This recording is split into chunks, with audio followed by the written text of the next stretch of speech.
2021 সালের রোমান্টিক জনরার Korean movie away station. গল্পটি হচ্ছে সাং এবং জিয়া নামের দুজন বন্ধুর। তারা ছোটবেলা থেকে খুব ভালো বন্ধু হলেও জিয়া মনে মনে সাংকে খুব পছন্দ করত। একদিন জিয়া ক্লাসরুমে বসেছিল, তখন সাং মাঠে দাঁড়িয়েছিল। জিয়া দূর থেকে সাংকে দেখে আর তাদের দুজনের স্কেচ বানায়। কিছুক্ষণ পর জিয়া লক্ষ্য করে দেখে সাং বেহুশ হয়ে পড়ে আছে। এই দেখে সে ক্লাস থেকে দৌড়ে বেরিয়ে যায়। জিয়াকে এইভাবে বেরিয়ে যেতে দেখে তার বন্ধু হায়ন তার পিছু পিছু চলে আসে। তখন সাংয়ের বন্ধু জিন তাকে কাঁধে করে স্কুলের মেডিকেল রুমে নিয়ে আসে। কিছুক্ষণ পর সাংয়ের জ্ঞান ফিরে আসে। মেডিকেল স্টাফ তাকে বলে ভালো কোনো ডক্টর দেখাতে। সাংয়ের সাথে জিয়াও যাচ্ছিল ডক্টরের কাছে। রাস্তায় সাং জিয়াকে বলে এত সুন্দর মৌসুমে তার স্কুলের মধ্যে বসে ক্লাস না করে বাহিরে খেলাধুলা করতে বেশি ভালো লাগে। জিয়া বলে তুমি কি মোটেও পড়ালেখা করতে চাও না? সাং বলে তুমি যেমনটা ভাবছো বিষয়টা তেমন নয়। আসলে আমি একদিন সবকিছুই ভুলে যাব, কারণ আমার মায়ের মতো আমারও মেমোরি লস ডিজিজ বা অ্যালজাইমার রয়েছে, এবং যেভাবে আমার মা আমাকে ভুলে গিয়েছে সেভাবে আমি পুরো পৃথিবীটাকে একদিন ভুলে যাব। জিয়া বলে তুমি খুব বেশি চিন্তা করছো। আমাদের বর্তমানের দিকে বেশি ফোকাস রাখা উচিত, কারণ ভবিষ্যতে কি হবে তা আমরা কেউ জানি না। এরপর অনেক বছর কেটে যায়। জিয়া বর্তমানে একটি কোম্পানিতে জব করছে। তার একটি বয়ফ্রেন্ড আছে, ছেলেটির নাম ডং। জিয়া ফোনে কথা বলছিল, কেউ একজন তাকে দেখা করতে বলে। তখন তার বস তাকে কিছু একটা বলার চেষ্টা করে, কিন্তু সে তাকে ইগনোর করে চলে যায়। লোকটি ভাবে তার থেকে হয়তো বাজে স্মেল আসছে, এই জন্যে জিয়া তার সাথে কথা বলেনি। অপরদিকে সাং বর্তমানে একটি বেকারি শপ খুলেছে। তার বিজনেস খুব ভালোভাবেই চলছিল। এরপর জিয়া একজন ডক্টরের সাথে দেখা করে। ডক্টর বলে তোমার প্রবলেমটা আবারও বেড়েছে, তাই তোমাকে আরেকবার কেমোথেরাপি নিতে হবে। জিয়া বলে তার এই প্রবলেমের ব্যাপারটা তার মা যেন কোনোভাবেই জানতে না পারে। এরপর একদিন কেউ একজন জিয়ার কাছে বার্থডে কেক পার্সেল করে পাঠায়। সে তার মাকে জিজ্ঞেস করে, তিনি বলেন তিনি কেক পাঠাননি, তার বন্ধু হায়ন পাঠাতে পারে, কারণ সেও জানতো আজ তার বার্থডে। এরপর জিয়া তার বয়ফ্রেন্ড ডংকে বলে তার ক্যান্সার হয়েছে। ডং ভাবে জিয়া তার সাথে মজা করছে, কিন্তু জিয়ার কথাগুলো সত্য ছিল। পরদিন জিয়া তার ডক্টরকে মেসেজ করে জানায় যে সে বাড়ি যাচ্ছে, বাড়ি থেকে ফিরে এসে কেমোথেরাপি নিবে। আর সে আবারও বলে ব্যাপারটা তার মা যাতে জানতে না পারে। এরপর জিয়া কয়েকদিনের ছুটিতে বাড়ি আসে। তার মায়ের কাছ থেকে জানতে পারি জিয়ার সেই ডক্টর হচ্ছে তার কাজিন। এই জন্যই সেই ডক্টর জিয়ার প্রতি এত বেশি রেসপন্সিবল ছিল। এরপর জিয়ার সাথে তার বন্ধু হায়ন এবং জিনের দেখা হয়। জিন বলে তোমাকে অনেক বেশি বয়স্ক এবং অসুস্থ লাগছে, আসলে হয়েছেটা কি? হায়ন বলে কারো সাথে এইভাবে কথা বলতে হয় না, এমনটা করলে তোমাকে সারা জীবন সিঙ্গেল থেকেই মরতে হবে। হায়ন বর্তমানে একজন টিচার এবং জিন একজন সিভিল ইঞ্জিনিয়ার। জিয়া সাংয়ের ব্যাপারে জিজ্ঞেস করে। তারা বলে সাংয়ের একটি বেকারি শপ রয়েছে, সে অনলাইন এবং অফলাইন দুইভাবেই বেশ ভালো সেল করে। তখন জিয়া ভাবে তার বার্থডে কেকটা হয়তো সাং পাঠিয়েছিল। সে বলে তোমরা কেউ কি আমার অ্যাড্রেস সাংকে দিয়েছিলে? এখানে অবাক করার বিষয় হচ্ছে সাং এবং জিয়া এত ভালো বন্ধু হওয়া সত্ত্বেও বর্তমানে তাদের মধ্যে কোনো প্রকার যোগাযোগ নেই। এরপর জিয়া বাহিরে গেলে জিন হায়নকে জিজ্ঞেস করে সাং এবং জিয়ার মধ্যে কি কথা হয় না? হায়ন বলে স্কুল লাইফে তাদের মধ্যে এমন কিছু একটা হয়েছিল যার পর থেকে তাদের কন্ট্যাক্ট অফ হয়ে যায়। জিন বলে আমি একটা ভুল করে ফেলেছি, আমি আজ এখানে সাংকে আসতে বলেছি। এই শুনে হায়ন খুবই খুশি হয়ে বলে তুমি একদম ঠিক করেছো। এরপর জিয়া যখন বাহিরে বসেছিল তখন সাং সেখানে চলে আসে। সাংকে দেখে জিয়া অবাক দৃষ্টিতে তাকিয়ে থাকে। সাং বলে তুমি আগের চেয়ে অনেক বেশি সুন্দরী হয়ে গিয়েছো, আসলে বড় শহরে থাকার ব্যাপারটাই আলাদা। এরপর তারা রেস্টুরেন্টের ভেতরে আসে। তাদেরকে একসাথে দেখে হায়ন জিনকে ধরে বাহিরে নিয়ে যায়, যাতে তারা দুজন একসাথে কিছু সময় কাটাতে পারে। জিয়া বুঝতে পারে তার বার্থডে কেক সাং পাঠিয়েছিল। সে সাংকে ধন্যবাদ জানিয়ে বলে আমার জন্ম তারিখ তোমার মনে ছিল? সাং বলে গত 7 বছর তুমি একবারও আমাকে ফোন করোনি, কিন্তু আমি তোমার সম্পর্কে সবকিছু মনে রেখেছি। এই শুনে জিয়া সাংকে স্কুলের সময়কার কিছু ঘটনা সম্পর্কে জিজ্ঞেস করে, কিন্তু সাং ওই সবকিছুই মনে রেখেছিল। তার মেমোরি লস বা ডিজিজ থাকা সত্ত্বেও সে জিয়ার সাথে কাটানো সময়গুলো এখনো মনে রেখেছে। এ দেখে জিয়া খুব ইমোশনাল হয়ে পড়ে। সাং বলে এত ইমোশনাল হওয়ার কি আছে? জিয়া রেগে গিয়ে বলে তুমি যদি আমার বিষয়ে সবকিছুই মনে রেখে থাকো তাহলে 7 বছর আগে কেন বলেছিলে তুমি আমাকে মনে রাখতে পারবে না, আমাকে ভুলে যাবে? আর কেনই বা বলেছিলে আমাদের কন্ট্যাক্ট অফ করে দিতে? এই বলে সে চলে যায়। বাড়ি ফিরে সে তার মাকে বলে কাল আমি চলে যাব, কিন্তু পরের বার অনেক দিনের ছুটি নিয়ে আসবো। তার মা বলে এত ছুটি নিলে তোমাকে জব থেকে বের করে দিবে না?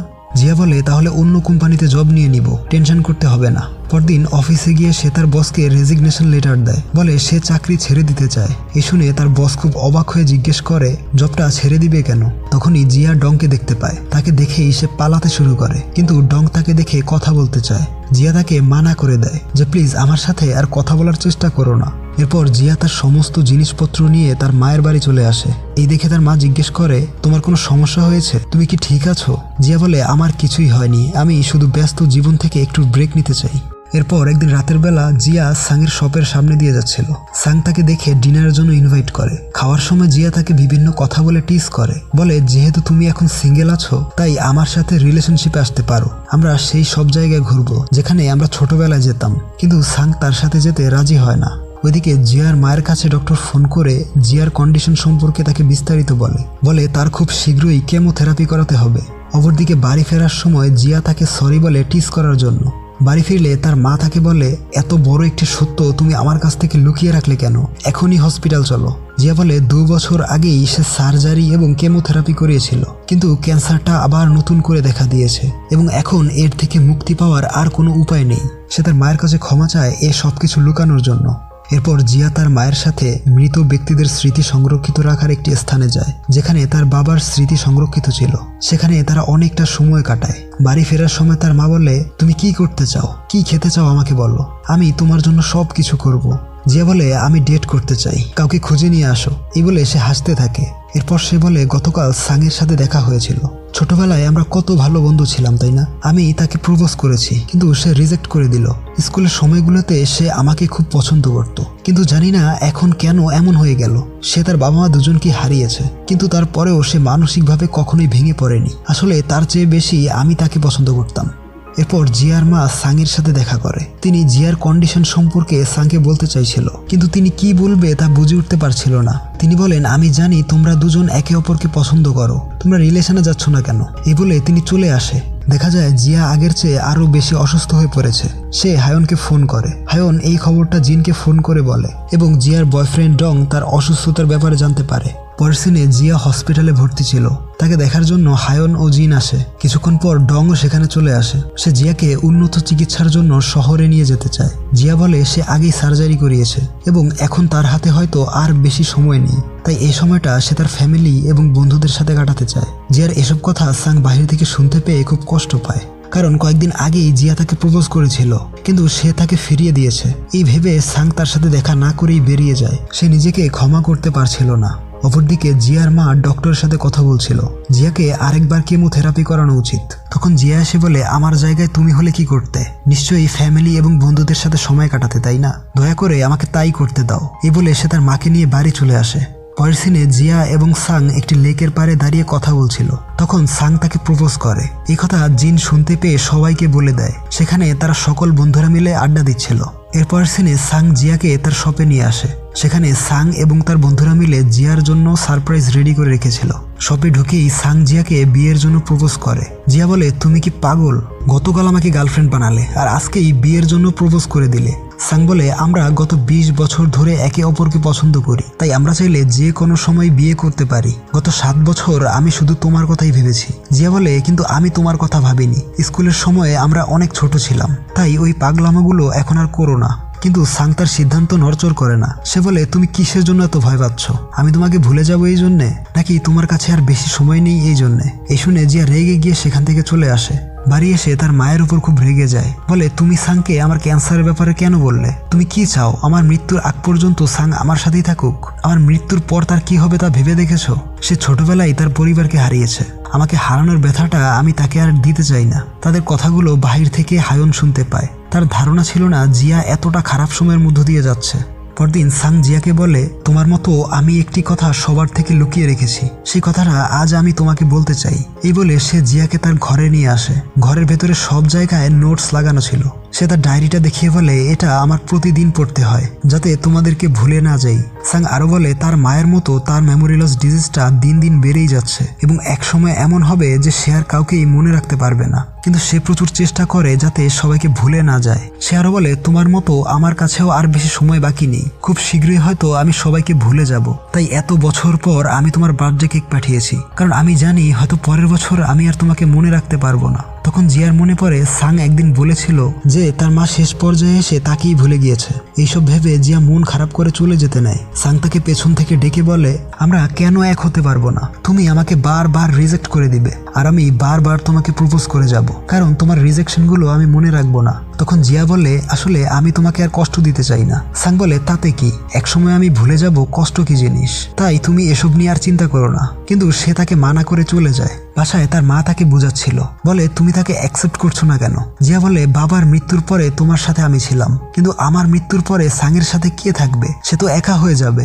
সে কি এই কষ্ট সহ্য করতে পারবে? তার মা বলে, তুমি অসুস্থ হওয়ার আগেও তাকে পছন্দ করতে, আর সে আগে থেকেই একা থাকায় অভ্যস্ত, হোক সেটা অল্প কিছু দিনের জন্য, কিন্তু তারপরেও তোমাদের এক হওয়া উচিত, তাহলে তোমাদের আর কোনো অপূর্ণতা থাকবে না। তার মায়ের কথা শুনে সে কান্নায় ভেঙে পড়ে। সে কি করবে কিছুই বুঝতে পারছিল না, কারণ 7 বছর আগে সাংও তাকে রিজেক্ট করে দিয়েছিল। সে চায়নি জিয়াকে যখন ভুলে যাবে তখন সে অনেক কষ্ট পাবে এবং একদম একা হয়ে যাবে। তাই এখন জিয়াও ঠিক সেটাই চাইছিল, যাতে সাং তাকে পেয়ে হারিয়ে ফেলে একা না হয়ে যায়। পরদিন তারা দুজন আবার দেখা করে। সাং বলে, আমার জায়গায় হলে তুমি কাকে মনে রাখতে চাইবে? নিশ্চয়ই তাকে যে তোমাকে সবচেয়ে বেশি ভালোবাসে। আমিও সেটাই চাই, আমি তোমাকে মনে রাখতে চাই। কিন্তু এরপরেও জিয়া তাকে মানা করে দেয়। সাং খুব কষ্ট পায়, বলে, আমি প্রতিনিয়ত আমার স্মৃতি হারিয়ে ফেলছি আর তুমি হারিয়ে ফেলছো তোমার লাইফ। কিন্তু তাতে কি, লোকজন অনেক বছর একসাথে থেকেও খুশি থাকতে পারে না, তাই স্মরণীয় হয়ে থাকার মতো কোনো স্মৃতি তারা খুঁজে পায় না। কিন্তু এখন আমাদের কাছে সুযোগ আছে, আমি অনেক বছর চাই না, তোমার সাথে অল্প কিছুদিন হলেও আমি খুশি, কারণ সময় তার নিজের গতিতে বয়ে যায়, শুধু রয়ে যায় স্মরণীয় হয়ে থাকার মতো কিছু সুন্দর মুহূর্ত। সাংয়ের সমস্ত কথা শুনে জিয়া অবশেষে তাকে গ্রহণ করে নেয়। তারা দুজন বিয়ে করে একসাথে থাকা শুরু করে। তারা তাদের প্রত্যেকটা মুহূর্ত এমনভাবে উপভোগ করে যাতে সেটা তাদের কাছে স্মরণীয় হয়ে থাকে। দেখা যায় সাং রাতের বেলা বসে কিছু জিনিস মুখস্থ করছে, যেমন জিয়ার বার্থডে, বাসার অ্যাড্রেস, এছাড়াও আরো ছোটখাটো অনেক কিছু। অর্থাৎ সাং প্রতিদিন মুখস্থ করত যাতে সে কিছুই ভুলে না যায়। জিয়া তাকে একটি লকেট দেখায়, বলে স্কুলের সময় সে জিয়াকে এটা উপহার দিয়েছিল। এটার ব্যাপারে সাং একদমই ভুলে গিয়েছে, কিন্তু জিয়া বলার পরে তার আবারও সেই স্মৃতি মনে পড়ে। কিন্তু তার পরদিনই সে আবারও ওই লকেটটা চিনতে পারে না। বোঝা যায় সাংয়ের কন্ডিশন দিন দিন খারাপের দিকে যাচ্ছে। বর্তমানে সাং শুধু সেগুলোই মনে রাখতে পারে যেগুলো সে লিখে রাখে। এরপর পরিষ্কার করার সময় সে জিয়ার ওষুধগুলো আলমারিতে তুলে রাখে। রাতের বেলা জিয়ার প্রচন্ড শরীর খারাপ করে, তার পেইন কিলারের প্রয়োজন। সাং সব জায়গায় খুঁজেও ওষুধগুলো পাচ্ছিল না। জিয়া বলে, কিচেনের আলমারিতে দেখো, কিন্তু সাং তাও ভুল জায়গায় খুঁজছিল এবং অবশেষে ওষুধগুলো সে পেয়ে যায়। এরপর তারা বাহিরে ছিল। সাং প্রচন্ড মন খারাপ করেছিল, কারণ তার জন্যই হয়তো জিয়ার আজ অনেক বড় ক্ষতি হয়ে যেত। জিয়া বলে, তুমি কোনো ভুল করোনি, এত গিল্টি ফিল করার কিছুই নেই, কারণ নিজের ওষুধ নিজেকে সামলে রাখতে হয়। তাই আজকের পর থেকে এসব ছোটখাটো বিষয় নিয়ে এতটা গিল্টি ফিল করবে না। এভাবে কয়েকদিন কেটে যায়। একদিন সকালে ঝুম বৃষ্টি হচ্ছিল। তারা দুজন সেই বৃষ্টি দেখে। জিয়া বলে, আগে আমার বৃষ্টি মোটেই ভালো লাগতো না, কিন্তু এখন ভালো লাগতে শুরু করেছে। বৃষ্টি হচ্ছে আমাদের হৃদয়ের গভীরতার মতো, আর আমাদের হৃদয়টা হচ্ছে একটা ইউনিভার্সের মতো। এই হৃদয়ে আমরা কত কিছুই একসাথে সামলে রাখি। সাং বলে, আচ্ছা আমাদের ইমোশনস এবং মেমোরিজগুলোকে আমরা কি আলাদা করতে পারবো? কারণ মেমোরিজগুলো তো আমি ধীরে ধীরে ভুলে যাব, তাই যদি ইমোশনসগুলো থেকে যায় তবে সেটাই হবে আমার সবচেয়ে বড় পাওয়া। সে তাকে বুঝায়, বলে ইমোশনসগুলো অবশ্যই থেকে যাবে, কারণ ইমোশনস থাকে হৃদয়ে, মস্তিষ্কে নয়। তারপর জিয়া সাংয়ের ডায়েরিটা পড়ে। সেখানে সাংয়ের পছন্দের কিছু খাবারের নাম লেখা ছিল, তার মধ্যে আইসক্রিম ছিল সবার উপরে। এ দেখে জিয়ার আইসক্রিম খেতে ইচ্ছা হয়। সাং আইসক্রিম আনতে চলে যায়, কিন্তু ফেরার সময় সে রাস্তা ভুলে যায়। সাং তার ডায়েরিটাও আনতে ভুলে গিয়েছিল। সে কি করবে বুঝতে পারছিল না। অপরদিকে জিয়ার মা তাকে দেখতে আসে। তিনি দেখেন জিয়া যন্ত্রণায় ছটফট করছে। তিনি তখনই জিয়াকে হসপিটালে নিয়ে আসে। ওইদিকে সাং প্রচন্ড হতাশ হয়ে এক জায়গায় বসেছিল। সে কিছুতেই তার বাসার অ্যাড্রেস মনে করতে পারছিল না। এমনকি সাং তার ফোনটাও বাসায় ভুলে রেখে গিয়েছিল। তাকে কোথাও খুঁজে না পেয়ে জিং সাংয়ের বাসায় চলে আসে। তখন সাংও কোনোভাবে তার বাসায় ফিরে আসে, কিন্তু জিয়াকে ঘরে না দেখে সাং জিনকে জিয়ার ব্যাপারে জিজ্ঞেস করে। জিন বলে, আমার সাথে চলো। সাং বলে, কেন, কি হয়েছে?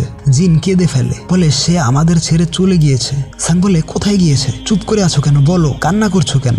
এ বলে সাং তার চোখের পানি আর আটকাতে পারে না। এরপর আরো বেশ কিছু সময় কেটে যায়। সাং এখনো জিয়ার স্মৃতিগুলো প্রতিদিন মনে করে যাচ্ছে। তখন হঠাৎ তার মনে পড়ে জিয়া তার জন্য কিছু একটা মাটির নিচে পুঁতে রেখেছিল। বলেছিল মৃত্যুর পরে সেগুলো বের করতে। সাং মাটির নিচ থেকে সেগুলো বের করে। সেখানে ছিল সাংয়ের দেয়া সেই লকেটটা এবং একটি মোবাইল ফোন। ফোনে জিয়া একটি ভিডিও রেকর্ড করে রেখেছিল। ভিডিওতে সে বলে, সাং তুমি যদি ভিডিওটা খুঁজে পাও তাহলে এই কথাগুলো সব সময় মনে রাখবে যে লাইফে কখনো তোমার মেমোরিজগুলো হারিয়ে ফেলার ভয় থাকবে না। আমাদের সবার ভেতরেই তার নিজস্ব একটা জগৎ রয়েছে, যেটা হচ্ছে আমাদের হৃদয়। আর লাইফে আমরা যাই করি না কেন তা সবকিছু হৃদয়ে রয়ে যায়। তোমার মস্তিষ্ক থেকে সবকিছু মুছে গেলেও সেগুলো তোমার হৃদয়ে থেকে যাবে। সেই সাথে আমিও তোমার হৃদয়ে থেকে যাব। তোমার মতো আমিও আমার শেষ মুহূর্তে এসেও ঠিক তোমার কথাই ভাববো। জানো, তোমার সাথে কাটানো কয়েকটা দিন আমার কাছে মনে হয়েছিল কয়েক বছরের খুশির চাইতেও অনেক বেশি কিছু। এই সব কিছুর জন্য তোমাকে ধন্যবাদ। ধন্যবাদ সেরা কিছু মুহূর্ত উপহার দেওয়ার জন্য। আর অনেক অনেক ধন্যবাদ আমাকে এত কষ্ট করে মনে রাখার জন্য। আমি তোমাকে কখনোই বলিনি, কিন্তু সেই ছোটবেলা থেকেই বলতে চেয়েছিলাম, আই লাভ ইউ সাং। এরপর মুভির শেষে একজন বৃদ্ধ লোককে দেখানো হয়, যার কাছে জিয়ার সেই লকেটটা ছিল। সেটায় জিয়ার একটি ছবি লাগানো ছিল। আমরা বুঝতে পারি এই বৃদ্ধ লোকটাই হচ্ছে সাং, যে এখনো জিয়াকে তার স্মৃতি থেকে মুছে যেতে দেয়নি। সবশেষে তাদের স্কুলের সময়ের একটি সিন দেখানো হয়। জিয়া জিজ্ঞেস করে, যখন তুমি সব কিছু ভুলে যাবে তখন তুমি শুধু কাকে মনে রাখতে চাইবে? সাং বলে, তোমাকে। সে জিয়াকেও একই প্রশ্ন করে এবং জিয়া তার কথাই বলে। মুভির গল্পটা এইখানেই শেষ হয়ে যায়।